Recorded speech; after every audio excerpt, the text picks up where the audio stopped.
Good morning. I'm super excited to be here. This is going to be such a powerful training. I'm so excited for you to join me and to learn how you can cultivate courage and confidence, especially in the face of criticism, in the face of people who hold very different opinions, in the face of getting triggered, and how to do so without attacking and without feeling like you have to be on the defensive. So, really learning how to do this with grace. So, join me, say hello, and let me know what's going on in your world, where you are today, this morning, where you are, meaning like where you are in your body. How are you feeling? What's been surfacing? What's been going on? Because we are living in a world of constant triggers and just being bombarded by a lot of negativity, a lot of fear, a lot of misinformation, a lot of lies. And this, of course, is creating a lot of conflict within families, within communities, within friendships. So, this training is really to help you, how do you navigate this? Because there are people, and I've experienced this in my life, where you start to lose relationships because of the division that's happening in the world. And when you strongly believe in something and want to share, how can you do that without feeling like you have to prove someone wrong or prove yourself right, without feeling like you have to be on the defensive or you have to be on the attack? So, entering into difficult or uncomfortable conversations with grace. And I'm going to teach you how to do that so that you can have that courage and confidence to share what's important to you, to stand up as the leader you're meant to be. Because we all are here to be leaders in some way, shape, or form. We're all called to speak up, to declare the truth. So, are you ready? I'm going to go ahead and start. Okay, so some symptoms that you might be experiencing when you're holding back what you truly want to say and you are wrestling with not feeling so confident, not feeling so courageous. So, what this will feel like and look like is feeling a lot of stress, like holding a lot of stress and anxiety in your body. This can look like tension in different parts of your body. It can look like not sleeping well. You'll notice even just, maybe you read something online or you get into a conversation with someone and you notice your heart starts beating much faster. And you can feel like a little bit of the rage starting to surface. And then you might notice that you go on the defense. So, and defensive mechanisms looks different for everyone. So you might just freeze and not say anything because you're afraid, because you don't want to escalate the conflict. You may fight back and become, and say things that you regret, or you may just take off, just like leave and not, just decide not to be a part of that relationship anymore. And this has happened to me where I have had people in my life, which I find very interesting, who instead of engaging with me because we had differences of opinion, completely left my life. I'm speaking this as a friend of mine who we had been friends for years, and had kind of lost contact, would talk once in a while, but we're friends on Facebook still. We still knew about what was going on in each other's lives. And I shared something that was really important to me about what I see, what I value in leadership, and that the leaders that we have currently in our government do not uphold principles of leadership.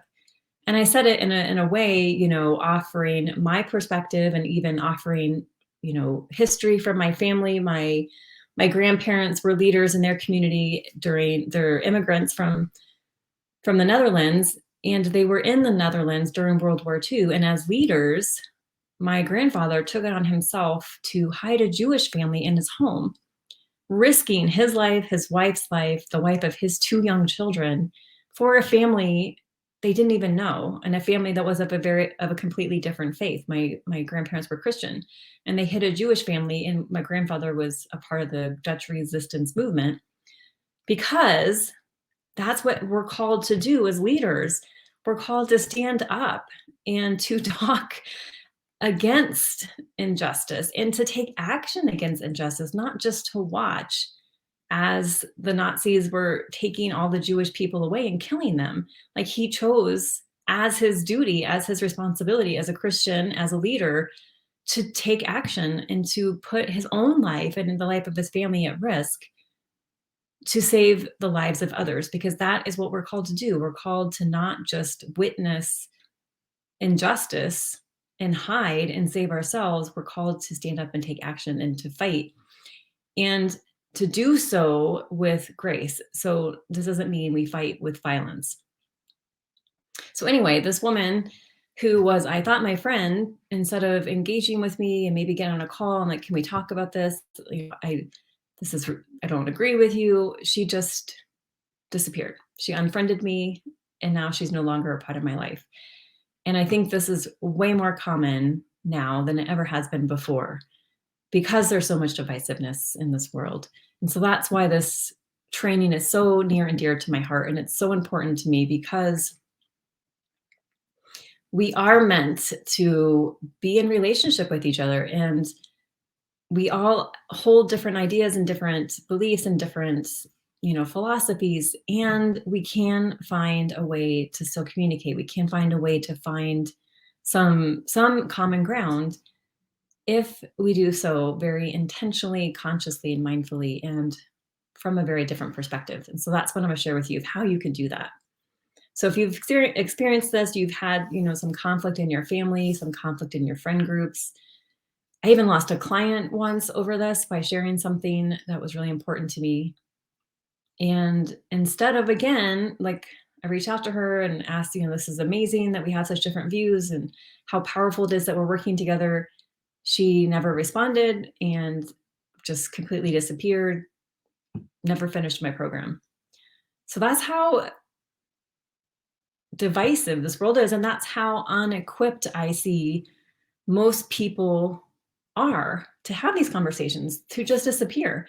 And even in a professional sense, like, she had engaged in a professional relationship with me, had a contract with me to complete, and she just disappeared, because so many people don't feel equipped to engage in these conversations and are so afraid of conflict because, and this is my belief, they don't know what they really believe. They are, because when your beliefs feel unshaky, that's when you run away or that's when you fight. But when you're able to be grounded in your belief, that's when you can have a conversation, because there's nothing to defend. There's nothing to attack.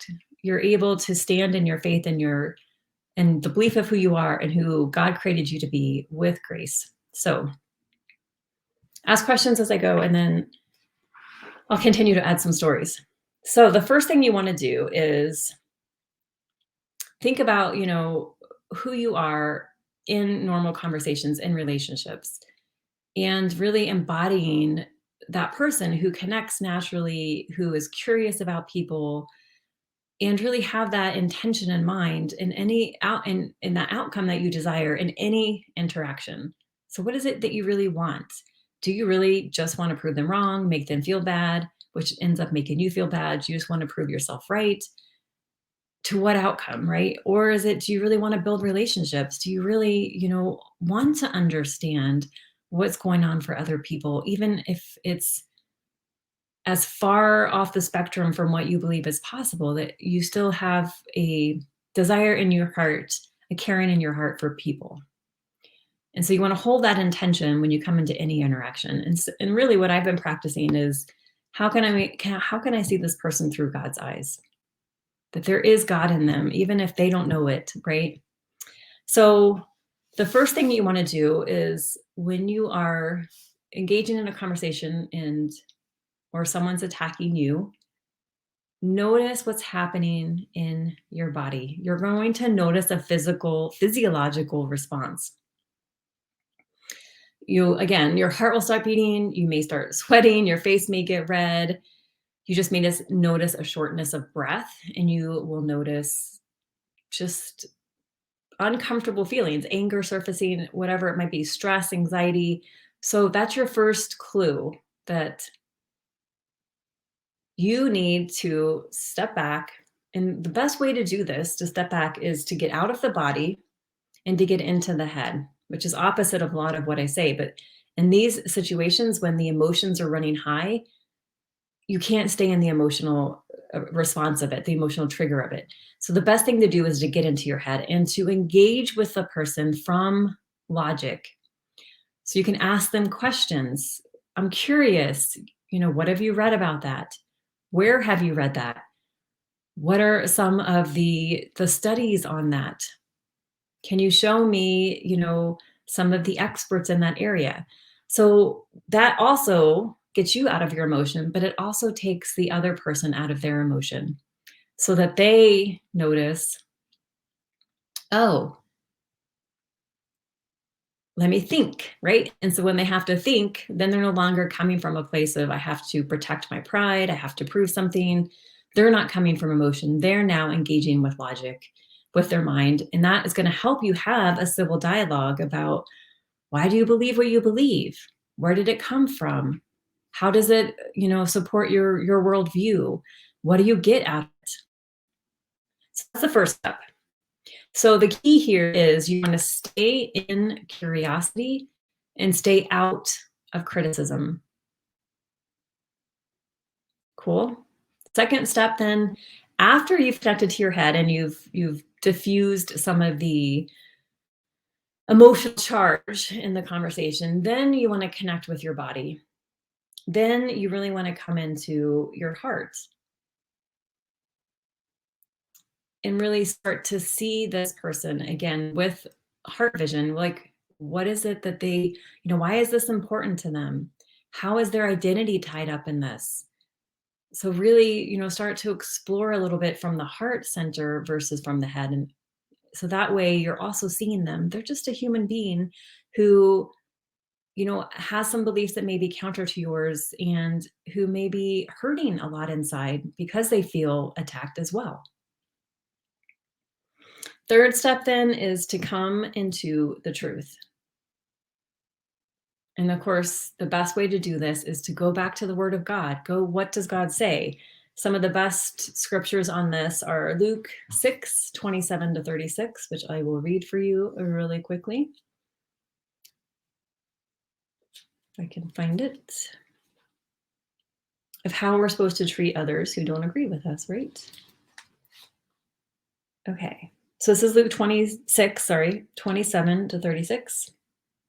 But I say to you who hear, love your enemies, do good to those who hate you, bless those who curse you, pray for those who spitefully use you.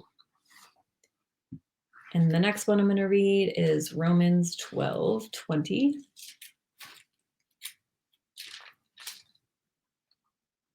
All right.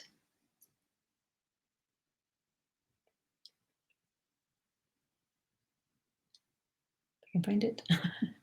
If your enemy is hungry, feed him. If he is thirsty, give him a drink. For in so doing, you will heap coals of fire on his head. Do not be overcome by evil, but overcome evil with good. And this ties into the next step, which is from the place of truth. Instead of criticism, give praise. Find some good in the person. And instead of judgment and condemnation, pray for the person because they are hurting. What you will get out of this, why this is so important, is that you then you step into being the leader that God created you to be. To be the leader who is in integrity in their word and in their deed, who is leading with love, who is seeking to understand versus to be understood, and who stays in that place of leading with love. So, because when we are angry, it not only hurts others, it hurts ourselves as well. And the same is true of unforgiveness. And so you really want to be in the place of constantly rooting out any bitterness in your heart, because bitterness keeps us in bondage to that negative emotion, but also to the person for whom which we feel bitterness. Whereas forgiveness is our key to freedom. So forgiveness is what heals. We don't heal in order to forgive. We forgive in order to heal. And what this then allows into your life is a place of creating more peace, creating more just sense of calm and confidence and courage, no matter what situation, no matter what person you may be talking to, no matter what conversation may come up, you'll be able to speak up and to share what is true for you from a place of love versus a place of trying to prove anything to them or about yourself or against them. And what this is really teaching is self discipline of how to constantly be in a place of renewing our minds, of renewing our hearts, and of renewing our spirits, and walking with the mind of Christ, and know that we have the power of the Spirit within us, and the Spirit of truth within us to do so with much more grace than we could on our own, of course. Because on our own, of course, when we give in to the ways of the flesh, then we will fight, because then our ego's involved.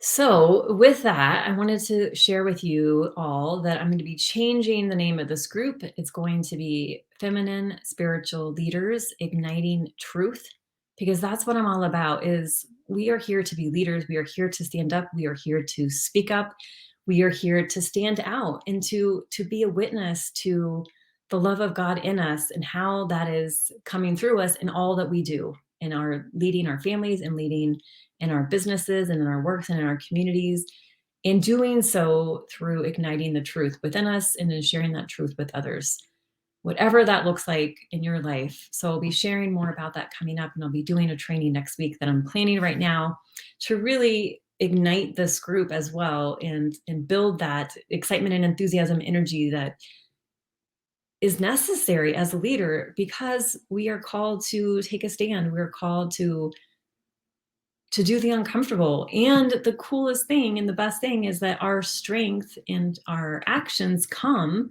not of our own will and might, but because we know God. And that's where we get our strength. And that's with which that with that power, that's how we can take action even when we're afraid.